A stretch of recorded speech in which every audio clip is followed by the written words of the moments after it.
हा डोसा एकदा बनवून खाल्ला ना तर पुन्हा पुन्हा हाच बनवणार, कारण या डोस्यासाठी वापरली आहे एक खास चटणी. चटणी बनवण्यासाठी मिक्सर जारमध्ये 4-5 लाल सुक्या मिरच्या, 7 ते 8 लसूण पाकळ्या, कढीपत्ता, थोडं चिंच, 1 चमचा धना, अर्धा चमचा जिरं, 2 चमचे फुटाण्याची डाळ, चवीपुरता मीठ आणि थोडी हळद घालून त्यासोबत थोडं पाणी घालून स्मूथ पेस्ट बनवून घेतली. थोडी झणझणीत पण मस्त अशी चटपटीत म्हैसूरची स्पेशल चटणी बनून तयार झाली. मग पटकन गॅसवर तवा ठेवून गरमागरम तव्यावर पाणी शिंपडून पुसून घेतलं. गरमागरम तव्यावर डोसा बॅटर टाकून गरागर फिरून मस्त असा डोसा तयार केला.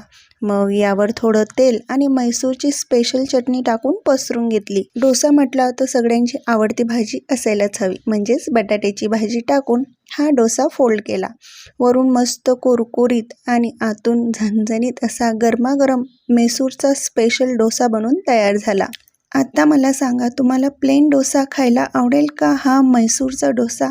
पटकन कमेंट करा.